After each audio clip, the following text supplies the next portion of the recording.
ಕನ್ನಡ ಕಿರುತೆರೆಯ ಖ್ಯಾತ ನಿರೂಪಕಿ ಅಪರ್ಣಾ 57 ವರ್ಷದ ವಯಸ್ಸಿನಲ್ಲೇ ಕೊನೆಯುಸಿರೆಳೆದಿದ್ದಾರೆ. ಕ್ಯಾನ್ಸರ್ನಿಂದ ಬಳಲುತ್ತಿದ್ದ ಅಪರ್ಣಾ ನಿನ್ನೆ ರಾತ್ರಿ 9:30 ಸುಮಾರಿಗೆ ಜಯನಗರದ ಖಾಸಗಿ ಆಸ್ಪತ್ರೆಯಲ್ಲಿ ಮಾತು ನಿಲ್ಲಿಸಿ ಚಿರನಿದ್ರೆಗೆ ಜಾರಿದ್ದಾರೆ. ಅಪರ್ಣಾ ಅವರ ಬನಶಂಕರಿಯ ನಿವಾಸದಲ್ಲಿ ನೀರವ ಮೌನ ಆವರಿಸಿತ್ತು.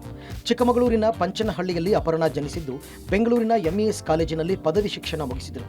ಅಪರ್ಣಾ ಅವರ ನಿವಾಸದಲ್ಲೇ ಅಂತಿಮ ದರ್ಶನಕ್ಕೆ ಅವಕಾಶ ಕಲ್ಪಿಸಿಕೊಟ್ಟಿದ್ದರು. ಅಪರ್ಣಾ ನೆನೆದು ಪತಿ ನಾಗರಾಜ್ ವಸ್ತಾರೆ ಕಣ್ಣೀರಿಟ್ಟಿದ್ದಾರೆ.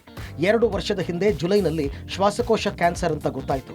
ಮೊದಲು ನೋಡಿದ ವೈದ್ಯರು 6 ತಿಂಗಳು ಬದುಕಬಹುದು ಅಂತ ಹೇಳಿದರು. ಅವಳು ಛಲಗಾತಿ, ನಾನು ಬದುಕ್ತೀನಿ ಅಂತ ಇದ್ಲು. ಅಲ್ಲಿಂದ ಜನವರಿವರೆಗೂ ಕ್ಯಾನ್ಸರ್ ವಿರುದ್ಧ ಹೋರಾಟ ಮಾಡಿದ್ಲು. ಫೆಬ್ರವರಿಯಿಂದ ಸೋತಿದ್ಲು. 1.5 ವರ್ಷದಿಂದ ಛಲದಿಂದ ಬದುಕಿದ್ಲು. ಅವಳು ಧೀರೆ, ಇಷ್ಟು ದಿನ ಬದುಕಿದ್ದಾಳೆ. ಕ್ಯಾನ್ಸರ್ ವಿರುದ್ಧದ ಹೋರಾಟದಲ್ಲಿ ಇಬ್ಬರೂ ಜಂಟಿಯಾಗಿ ಸೋತಿದ್ದೀವಿ ಅಂತ ಭಾವುಕರಾದರು.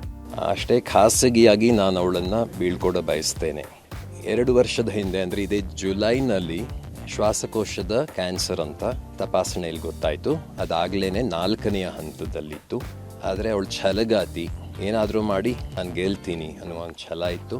ಫೆಬ್ರವರಿಯಿಂದ ಸ್ವಲ್ಪ ಸೋತ್ಲು, ಧೀರೆ, ಅದನ್ನು ಮಣಿಸಿದ್ಲು. ಇಷ್ಟು ವರ್ಷ ಕೊನೆಗೂ ಆಗಲಿಲ್ಲ. ನಾವಿಬ್ಬರು ಜಂಟಿಯಾಗಿ ಇದರಲ್ಲಿ ಸೋತಿದ್ದೀವಿ ಅಂತ. ಅಪ್ಪಟ ಕನ್ನಡತಿ, ಕನ್ನಡಿಗರ ಕಣ್ಮಣಿ ನಿರೂಪಕಿ ಅಪರ್ಣಾ ಇನ್ನೂ ನೆನಪಷ್ಟೇ. ತಮ್ಮ ಕಂಠದಿಂದಾನೇ ಕನ್ನಡಿಗರ ಮನೆ ಮನದಲ್ಲಿ ಮಾತಾಗಿದ್ದಂತಹ ಅಪರ್ಣಾ ಅಂತ್ಯಕ್ರಿಯೆ ನೆರವೇರಿದೆ. ಬೆಳಗ್ಗೆಯಿಂದ ತಮ್ಮ ಸ್ವಗೃಹದಲ್ಲಿ ಅಪರ್ಣಾ ಅಂತಿಮ ದರ್ಶನಕ್ಕೆ ಅವಕಾಶವನ್ನ ಕಲ್ಪಿಸಿಕೊಡಲಾಗಿತ್ತು.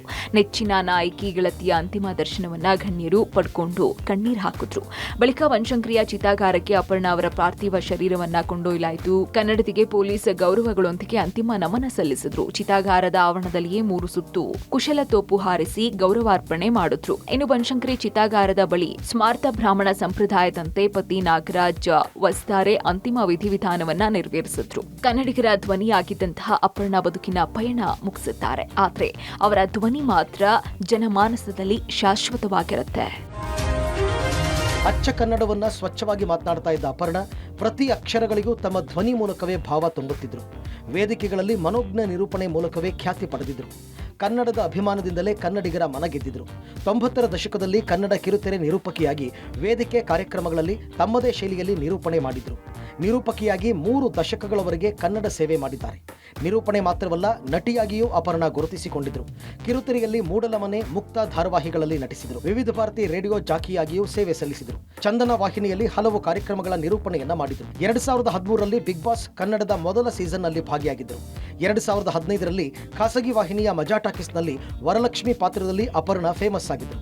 ಪುಟ್ಟಣ್ಣ ಕಣಗಲ್ ಸಿನಿಮಾ ಮೂಲಕ ಚಿತ್ರರಂಗ ಪ್ರವೇಶಿಸಿದರು. 1984ರಲ್ಲಿ ಮಸಣದ ಹೂವು ಚಿತ್ರದಿಂದ ಬೆಳ್ಳಿತೆರೆಗೆ ಎಂಟ್ರಿ ಕೊಟ್ಟ ಕನ್ನಡತಿ ಸಂಗ್ರಾಮ, ನಮ್ಮೂರ ರಾಜ, ಸಾಹಸವೀರ, ಮಾತೃವಾತ್ಸಲ್ಯ, ಒಲವಿನ ಆಸರೆ, ಇನ್ಸ್ಪೆಕ್ಟರ್ ವಿಕ್ರಮ್, ಒಂದಾಗಿ ಬಾಳು, ಡಾಕ್ಟರ್ ಕೃಷ್ಣ, ಒಂಟಿ ಸಲಗ, ಚಕ್ರವರ್ತಿ ಸಿನಿಮಾಗಳಲ್ಲಿ ನಟನೆ ಮಾಡಿದರು. ಇದಷ್ಟೇ ಅಲ್ಲ, ನಮ್ಮ ಮೆಟ್ರೋಗೂ ಧ್ವನಿಯಾಗಿದ್ದಾರೆ. ಮೆಟ್ರೋ ಸಾರ್ವಜನಿಕ ಪ್ರಕಟಣೆಗಳಿಗೆ ಅಪರ್ಣಾ ಧ್ವನಿ ನೀಡಿದರು.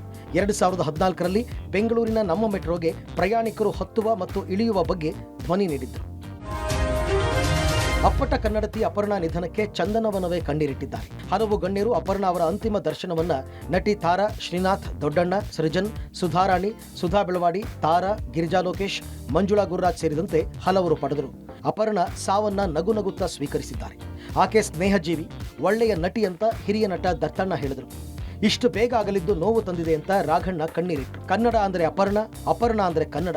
5 ವರ್ಷ ಮಜಾ ಟಾಕೀಸ್ನಲ್ಲಿ ಒಟ್ಟಿಗೆ ಕೆಲಸ ಮಾಡಿದ್ದೇವೆ ಅಂತ ತಮ್ಮ ಒಡನಾಟವನ್ನ ಮಂಡ್ಯ ರಮೇಶ್ ನೆನೆದರು. ಒಳ್ಳೆ ಕಲಾವಿದೆ, ನಿರೂಪಣೆ ಅನ್ನೋದಕ್ಕೆ ಹೊಸ ವ್ಯಾಖ್ಯಾನವನ್ನೇ ಬರೆದಿದ್ಲು. ಒಳ್ಳೆ ಸ್ನೇಹಜೀವಿ, ನಮ್ಮ ಗುಂಪಿನ ಜೊತೆಯಲ್ಲಿ ಆಗಾಕೆ ಭೇಟಿ ಮಾಡ್ತಿದ್ವಿ. ವೆರಿ ಅನ್ಫಾರ್ಚುನೇಟ್, ಆಕೆಯನ್ನು ಬಹಳ ಬೇಗ ಕಳ್ಕೊಂಡ್ಬಿಟ್ಟಿದ್ವಿ. ಅಚ್ಚ ಕನ್ನಡವನ್ನು ಸ್ವಚ್ಛವಾಗಿ, ಸುಲಲಿತವಾಗಿ, ಪಂಡಿತರಿಂದ ಪಾಮರರವರೆಗೂ ಭೇಷ್ ಅನ್ನಿಸಿಕೊಳ್ಳುವ ಮಟ್ಟದಲ್ಲಿ ಕನ್ನಡವನ್ನ ವಾಕ್ಚಾತುರ್ಯದಿಂದ ಮೋಡಿ ಮಾಡಿದಂತಹ ಕಲಾವಿದೆ ಯಾರಾದರೂ ಇದ್ರೆ ಅದು ಅಪರ್ಣಾ ಅಂತ ಹೇಳೋದಕ್ಕೆ. ತನಗೆ ಇರಲಿ, ಬೇರೆಯವ್ರ ಬದುಕು ಹಸನಾಗಬೇಕು ಅಂತ ಪ್ರಯತ್ನ ಮಾಡ್ತಾ ಅದನ್ನು ಮಾತಾಡ್ತಿದ್ದು. ಹಾಗೆ ಮುಟ್ಬೋದು, ಜನಗಳು ಕೊಡಾಗ ಅವರ ಹೃದಯ ಮುಟ್ಟು ಹಾಗೆ ಮಾತಾಡೋದನ್ನು ಕಲ್ತ್ಕೊಳ್ಳೋದು. ಇಷ್ಟಕ್ಕೆಲ್ಲ ಶಕ್ತಿ ಅವಳ ಪತಿ. ಅಂಥ ಅದೃಷ್ಟ ಈ ಅಪರ್ಣಾ ಮಾಡಿತ್ತು. ಮಗು ಎಲ್ಲೇ ಇರಲಿ, ಅವಳ ಆತ್ಮ ತನ್ನ ಸುತ್ತಮುತ್ತ ಇದ್ದವರು, ತನಗೆ ಹತ್ತಿರವಾದವರು, ಅವರು ಯಾವತ್ತೂ ಚೆನ್ನಾಗಿರಬೇಕು ಅಂತ ಬಯಸ್ತಾರೆ. ಅಚ್ಚ ಕನ್ನಡತಿ ಅಪರ್ಣಾ ನಿಧನಕ್ಕೆ ಗಣ್ಯರು ಕಂಬನಿ ಮಿಡಿದಿದ್ದಾರೆ. ಖ್ಯಾತ ನಿರೂಪಕಿ ಅಪರ್ಣಾ ನಿಧನಕ್ಕೆ ಸಿಎಂ ಸಿದ್ದರಾಮಯ್ಯ ಸಂತಾಪ ಸೂಚಿಸಿದ್ದಾರೆ. ಅಪರ್ಣಾ ಅವರ ನಿಧನದ ಸುದ್ದಿ ತಿಳಿದು ನೋವಾಯಿತು, ಆತ್ಮಕ್ಕೆ ಶಾಂತಿ ಸಿಗಲಿ ಅಂತ ಎಕ್ಸ್ ಖಾತೆಯಲ್ಲಿ ಪೋಸ್ಟ್ ಮಾಡಿದ್ದಾರೆ.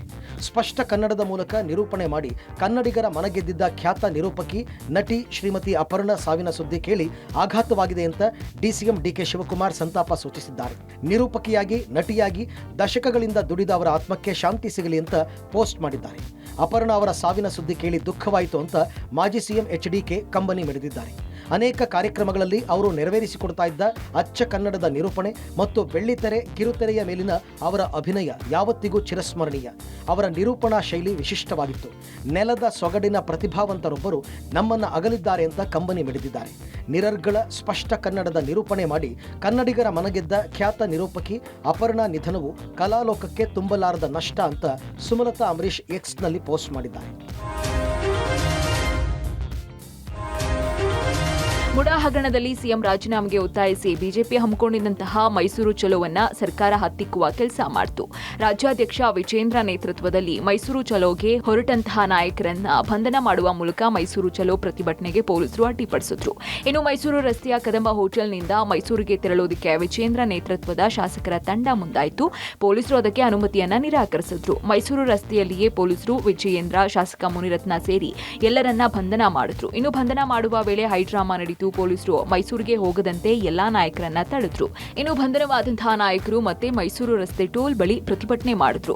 ರಸ್ತೆ ಮಧ್ಯೆ ಗಾಡಿಗಳನ್ನ ನಿಲ್ಲಿಸಿ ಮೈಸೂರಿಗೆ ತೆರಳುವಂತೆ ಪೊಲೀಸರಿಗೆ ಆಗ್ರಹಿಸಿದ್ರು. ಅದಕ್ಕೂ ಅವಕಾಶ ಕೊಡದಂತಹ ಪೊಲೀಸರು ಮತ್ತೊಮ್ಮೆ ವಿಜೇಂದ್ರ ಅಂಡ್ ಟೀಮ್ ಅನ್ನ ಬಂಧಿಸಿ ಬಿಡದಿ ಪೊಲೀಸ್ ಠಾಣೆಗೆ ಕರ್ಕೊಂಡು ಹೋಗಿ ಕೆಲ ಹೊತ್ತು ಇರಿಸಿದ್ರು. ಬಳಿಕ ಎಲ್ಲರನ್ನ ಪೊಲೀಸರು ಬಿಟ್ಟು ಕಳುಹಿಸಿದ್ರು. ಈ ವೇಳೆ ಮಾತನಾಡಿದಂತಹ ಬಿಜೆಪಿ ರಾಜ್ಯಾಧ್ಯಕ್ಷ ವಿಜಯೇಂದ್ರ ಸಿದ್ದರಾಮಯ್ಯ ಮುಡಾ ಅಕ್ರಮವನ್ನ ಸದನದಲ್ಲಿ ಹೋರಾಟ ಮಾಡುವುದಾಗಿ ಎಚ್ಚರಿಸಿದ್ರು. ಸಿಎಂ ರಾಜೀನಾಮೆಯನ್ನ ಕೊಡಬೇಕು, ಮುಡಾ ಪ್ರಕರಣವನ್ನ ಸಿಬಿಐಗೆ ವಹಿಸಬೇಕು, ಸಿಬಿಐಗೆ ವಹಿಸೋ ತನಕ ಹೋರಾಟ ನಿಲ್ಲಿಸೋದಿಲ್ಲ ಅಂತ ಎಚ್ಚರಿಕೆ ಕೊಟ್ಟಿದ್ದಾರೆ. ಈ ಭ್ರಷ್ಟಾಚಾರದಲ್ಲಿ ಏನು ಸಿಲುಕಾಕೊಂಡಿದ್ದೀರಿ, ಇದಕ್ಕೆ ನ್ಯಾಯ ಸಿಗಲೇಬೇಕು. ಏನು ಬಡವರಿಗೆ ಅನ್ಯಾಯ ಆಗಿದೆ ಅದು ನ್ಯಾಯ ಸಿಗಲೇಬೇಕು. ಹಾಗಾಗಿ ಎಲ್ಲಿಯವರೆಗೆ ಇವತ್ತು ಮೂಡಾ ಹಗರಣದಲ್ಲಿ ಸಿಬಿಐ ತನಿಖೆ ಕೊಡೋದಿಲ್ಲ, ನೀವು ರಾಜೀನಾಮೆ ಕೊಡೋದಿಲ್ಲ, ಅಲ್ಲಿಯವರೆಗೂ ಕೂಡ ಭಾರತೀಯ ಜನತಾ ಪಾರ್ಟಿ ನಿರಂತರ ಹೋರಾಟವನ್ನು ಮಾಡ್ತೇವೆ. ಮೈಸೂರಿನ ಮುಡಾದಲ್ಲಿ ಸಿಎಂ ಸಿದ್ದರಾಮಯ್ಯ ನೇತೃತ್ವದಲ್ಲಿ ಬಹುಕೋಟಿ ಹಗರಣ ನಡೆದಿದೆ ಅಂತ ರಾಜ್ಯ ಬಿಜೆಪಿ ನಾಯಕರು ಸರ್ಕಾರ ಹಾಗೂ ಸಿದ್ದರಾಮಯ್ಯ ವಿರುದ್ಧ ಪ್ರತಿಭಟನೆ ನಡೆಸಿದ್ರು. ಮೈಸೂರಿನ ಮಹಾರಾಜ ಕಾಲೇಜ್ ಮೈದಾನದಲ್ಲಿ ಬಿಜೆಪಿ ಕಾರ್ಯಕರ್ತರು ಮುಡಾ ಕಚೇರಿ ತನಕ ಮೆರವಣಿಗೆಗೆ ಮುಂದಾದ್ರು. ಈ ವೇಳೆ ಮಾರ್ಗ ಮಧ್ಯದಲ್ಲಿಯೇ ಪೊಲೀಸರು ಬಿಜೆಪಿಗರನ್ನ ತಡೆದು ಕೆಎಸ್ಆರ್ಟಿಸಿ ಬಸ್ನಲ್ಲಿ ಪ್ರತಿಭಟನಾಕಾರರನ್ನ ಬಂಧಿಸಿದ್ರು. ಬೆಂಗಳೂರಿನಿಂದ ಪೊಲೀಸರ ಕಣ್ತಪ್ಪಿಸಿ ಗೂಡ್ಸ್ ವಾಹನದಲ್ಲಿ ಮೈಸೂರಿನ ಪ್ರತಿಭಟನಾ ಸ್ಥಳಕ್ಕೆ ಬಂದಂತಹ ವಿಪಕ್ಷ ನಾಯಕ ಆರ್ ಅಶೋಕ್ ಹಾಗೂ ಮಾಜಿ ಸಚಿವ ಅಶ್ವಥ್ ನಾರಾಯಣ ಅವರನ್ನ ಬಂಧಿಸಿದ್ರು. ಇದೇ ವೇಳೆ ಮಾತನಾಡಿದಂತಹ ಬಿಜೆಪಿ ನಾಯಕ ಆರ್ ಅಶೋಕ್ ಸರ್ಕಾರದ ವಿರುದ್ಧ ಕಿಡಿಕಾರಿದ್ರು. ಪ್ರತಿಭಟನೆ ಹತ್ತಿಕ್ಕೋ ಕೆಲಸವನ್ನ ಕಾಂಗ್ರೆಸ್ ಮಾಡ್ತಾ ಇದೆ, ಸಿಎಂ ಕೂಡಲೇ ರಾಜೀನಾಮೆ ಕೊಡಬೇಕು, ಹಗರಣದ ತನಿಖೆಯನ್ನ ಸಿಬಿಐಗೆ ವಹಿಸಬೇಕು, ಉಪ್ಪು ತಿಂದವರು ನೀರು ಕುಡಿಲೇಬೇಕು ಅಂತ ಆಗ್ರಹಿಸಿದ್ರು. ನಮ್ಮ ಉದ್ದೇಶ ಸಾರ್ವಜನಿಕರಿಗೆ ಆಗ್ತಾ ಇರೋ ಅನ್ಯಾಯ, ಕೋಟ್ಯಾಂತರ ರೂಪಾಯಿ ಒಂದು ಅವ್ಯವಹಾರ ಏನಿದೆ ಅದು ಬಯಲಿಗೆ ಬರಬೇಕು. ಇದರ ಮುಖಾಂತರ ರಾಜ್ಯ ಸರ್ಕಾರ, ಮುಖ್ಯಮಂತ್ರಿಗಳು ರಾಜೀನಾಮೆ ಕೊಡಬೇಕು. ಇದರಲ್ಲಿ ನೇರವಾಗಿ ಮುಖ್ಯಮಂತ್ರಿಗಳು ಪಾತ್ರ ಇದ್ದಾರೆ. ಅವರು ಚಿತ್ರದುರ್ಗದ ರೇಣುಕಾಸ್ವಾಮಿಯ ಕೊಲೆ ಪ್ರಕರಣದ ಇಂಟ್ರೆಸ್ಟಿಂಗ್ ರಿಪೋರ್ಟ್ ಒಂದು ಹೊರಬಿದ್ದಿದೆ. ರೇಣುಕಾಸ್ವಾಮಿ ಮೃತಪಟ್ಟಿದ್ದು ಯಾವಾಗ, ಹೊಟ್ಟೆಯಲ್ಲಿದ್ದ ಆಹಾರದ ಜೀರ್ಣಕ್ರಿಯೆ ಸ್ಪಷ್ಟನೆ ತಿಳಿಯಲು ಮತ್ತೆ ಪರೀಕ್ಷೆಗೆ ವಿಕ್ಟೋರಿಯಾ ಫಾರೆನ್ಸಿಕ್ ವೈದ್ಯರಲ್ಲಿ ಪೊಲೀಸರು ಮನವಿ ಮಾಡಿಕೊಂಡಿದ್ರು. ಇದೀಗ ವಿಕ್ಟೋರಿಯಾ ಫಾರೆನ್ಸಿಕ್ ವೈದ್ಯರು ಎಕ್ಸಾಮಿನೇಷನ್ ಮಾಡಿ ರೇಣುಕಾಸ್ವಾಮಿ ಸಾವಿನ ಸಮಯದ ಬಗ್ಗೆ ಪೊಲೀಸರಿಗೆ ವರದಿ ನೀಡಿದ್ದಾರೆ. ಊಟ ಸೇವಿಸಿದ ಕೇವಲ 2 ಗಂಟೆಯಲ್ಲಿ ರೇಣುಕಾಸ್ವಾಮಿ ಸಾವನ್ನಪ್ಪಿದ್ದಾರೆ. ರೇಣುಕಾಸ್ವಾಮಿಗೆ ನೀಡಿದ್ದ ಊಟ ಜೀರ್ಣವಾಗಿದ್ದು ಆಹಾರ ದ್ರವರೂಪದಲ್ಲಿತ್ತು. ಸಂಜೆ 3:30ಕ್ಕೆ ಊಟ ಕೊಟ್ಟಿದ್ದಾರೆ. ಜೀರ್ಣಕ್ರಿಯೆ ಆಗಿದೆ. ಸಂಜೆ 5:30ರಿಂದ 6 ಗಂಟೆ ಆಸುಪಾಸಿನಲ್ಲಿ ರೇಣುಕಾಸ್ವಾಮಿ ಸಾವನ್ನಪ್ಪಿದ್ದಾರೆ. ರೇಣುಕಾಸ್ವಾಮಿ ದೇಹದ 30ಕ್ಕೂ ಹೆಚ್ಚು ಕಡೆಗಳಲ್ಲಿ ಹಲ್ಲೆ ಗುರುತು ಪತ್ತೆಯಾಗಿದೆ. 2 ಭುಜದ ಮೇಲೆ ಸುಟ್ಟ ಗುರುತುಗಳಿವೆ. ಮರ್ಮಾಂಗ, ಎದೆಭಾಗ, ಹೊಟ್ಟೆ ಭಾಗದಲ್ಲಿ ರಕ್ತ ಸೋರಿಕೆಯಾಗಿದೆ ಅಂತ ವಿಕ್ಟೋರಿಯಾ ಫಾರೆನ್ಸಿಕ್ ವಿಭಾಗದ ವೈದ್ಯರು ರಿಪೋರ್ಟ್ ನೀಡಿದ್ದಾರೆ. ಚಿತ್ರದುರ್ಗದ ರೇಣುಕಾಸ್ವಾಮಿ ಕೊಲೆ ಪ್ರಕರಣದಲ್ಲಿ ನಟ ದರ್ಶನ್ ಪರಪ್ಪನ ಅಗ್ರಹಾರ ಜೈಲು ಸೇರಿದ್ದಾರೆ. ಜೈಲೂಟ ಸೇರದೆ ಕಾಟೇರ ಪರದಾಡ್ತಾ ಇದ್ದಾರೆ. ಹೀಗಾಗಿ ಮನೆ ಊಟಕ್ಕೆ ಮನವಿ ಮಾಡಿ ಹೈಕೋರ್ಟ್ಗೆ ದರ್ಶನ್ ರಿಟ್ ಸಲ್ಲಿಸಿದ್ರು. ಜೈಲೂಟ ಅಡ್ಜಸ್ಟ್ ಆಗದೆ ಬೇಧಿಯಿಂದ ಬಳಲ್ತಾ ಇರೋದಾಗಿ ಅರ್ಜಿಯಲ್ಲಿ ಉಲ್ಲೇಖಿಸಿದರು. ಹೀಗಾಗಿ ಜೈಲಧಿಕಾರಿಗಳು ವರದಿ ಸಲ್ಲಿಸುವಂತೆ ಹೈಕೋರ್ಟ್ ಸೂಚಿಸಿದೆ. ಈ ಬೆನ್ನಲ್ಲೇ ಜೈಲಧಿಕಾರಿಗಳು ವರದಿ ಸಿದ್ಧಪಡಿಸಿದ್ದು, ಜೈಲಧಿಕಾರಿಗಳ ವರದಿ ಮೇಲೆ ಸಾರಥಿ ಮನೆ ಊಟದ ಭವಿಷ್ಯ ನಿಂತಿದೆ. ಜೈಲಧಿಕಾರಿಗಳು ಸಿದ್ಧಪಡಿಸಿದ ವರದಿಯಲ್ಲಿ ಏನಿದೆ ಅನ್ನೋದನ್ನ ನೋಡೋದಾದ್ರೆ, ನಟ ದರ್ಶನ್ಗೆ ಜೈಲೂಟ ಅಡ್ಜಸ್ಟ್ ಆಗ್ತಾ ಇಲ್ವಾ, ಈ ಸಂಬಂಧ ಎಷ್ಟು ಬಾರಿ ಚಿಕಿತ್ಸೆ ನೀಡಲಾಗಿದೆ, ನಿಜವಾಗಿಯೂ ದರ್ಶನ್ಗೆ ವಾಂತಿ ಭೇದಿ ಆಗಿದೆಯಾ, ಚಿಕಿತ್ಸೆ ನೀಡಿದ ವೈದ್ಯರ ರಿಪೋರ್ಟ್ನಲ್ಲಿ ಏನಿದೆ, ಜೈಲಿನಲ್ಲಿ ಕೈದಿಗಳಿಗೆ ಕೊಡುವ ಆಹಾರ ಹೇಗಿದೆ ಅನ್ನೋದರ ಬಗ್ಗೆ ಜೈಲಧಿಕಾರಿಗಳು ರಿಪೋರ್ಟ್ ರೆಡಿ ಮಾಡಿದ್ದು, ಜೈಲಧಿಕಾರಿಗಳು ನೀಡುವ ರಿಪೋರ್ಟ್ ಮೇಲೆ ದಾಸನ ಊಟದ ಭವಿಷ್ಯ ನಿಂತಿದೆ. ಮತ್ತೊಂದೆಡೆ ದರ್ಶನ್ ಅರ್ಜಿಗೆ ಕಾಮಾಕ್ಷಿಪಾಳ್ಯ ಠಾಣೆ ಪೊಲೀಸರು ಕೂಡ ಆಕ್ಷೇಪಣೆ ಸಲ್ಲಿಸಲು ಮುಂದಾಗಿದ್ದಾರೆ. ನಟ ದರ್ಶನ್ಗೆ ಅನುಮತಿ ಕೊಟ್ಟರೆ ನಾಳೆ ಇನ್ನೂ ಹಲವು ಆರೋಪಿಗಳು ಮನೆ ಊಟಕ್ಕೆ ಅನುಮತಿ ಕೋರಿ ಅರ್ಜಿ ಸಲ್ಲಿಸುತ್ತಾರೆ. ಜೈಲಿನಲ್ಲಿರುವ ಕೈದಿಗಳು ಕಾನೂನಿನ ಅಡಿ ಎಲ್ಲರೂ ಒಂದೇ ಆಗಿರ್ತಾರೆ. ಯಾವುದೇ ಕಾರಣಕ್ಕೂ ಅನುಮತಿ ಬೇಡ ಅಂತ ಕೋರಲು ಪೊಲೀಸರು ಸಿದ್ಧತೆ ನಡೆಸಿದ್ದಾರೆ. ದರ್ಶನ್ ಅಂಡ್ ಗ್ಯಾಂಗ್ನಿಂದ ರೇಣುಕಾಸ್ವಾಮಿ ಕೊಲೆ ಪ್ರಕರಣದ ತನಿಖೆ ಚುರುಕುಗೊಂಡಿದ್ದು, ಬರೋಬ್ಬರಿ 66 ವಸ್ತುಗಳನ್ನು ಪೊಲೀಸರು ಸೀಸ್ ಮಾಡಿ ಎಫ್ಎಸ್ಎಲ್ಗೆ ರವಾನಿಸಿದ್ದಾರೆ. ರೇಣುಕಾಸ್ವಾಮಿ ಬಟ್ಟೆ, ಚಪ್ಪಲಿ ಒಳಗೊಂಡಂತೆ ಕೃತ್ಯಕ್ಕೆ ಬಳಸಿದ್ದ ಭೌತಿಕ ವಸ್ತುಗಳನ್ನು ವಿಧಿವಿಜ್ಞಾನ ಪ್ರಯೋಗಾಲಯಕ್ಕೆ ಕಳುಹಿಸಿ ವರದಿಗಾಗಿ ಪೊಲೀಸರು ಕಾಯ್ತಾ ಇದ್ದಾರೆ. ಇನ್ನು ರೇಣುಕಾಸ್ವಾಮಿಯನ್ನ ಕೊಲೆ ಮಾಡಿರೋದಾಗಿ ಒಪ್ಪಿಕೊಳ್ಳೋದಕ್ಕೆ ಆರೋಪಿ ಕೇಶವಮೂರ್ತಿ 5 ಲಕ್ಷ ರೂಪಾಯಿ ಪಡೆದುಕೊಂಡಿದ್ದ. ಸದ್ಯ ಕೇಶವಮೂರ್ತಿ ಅಣ್ಣ ಜಗದೀಶ್ ಬಳಿಯಿಂದ 4.3 ಲಕ್ಷ ರೂಪಾಯಿಯನ್ನು ಪೊಲೀಸರು ವಶಕ್ಕೆ ಪಡೆದು ಪಂಚನಾಮೆ ಮಾಡಿದ್ದಾರೆ. 5 ಲಕ್ಷದ ಪೈಕಿ 70,000 ಹಣವನ್ನು ಕೇಶವಮೂರ್ತಿ ಅಣ್ಣ ಖರ್ಚು ಮಾಡಿದ್ದಾರೆ.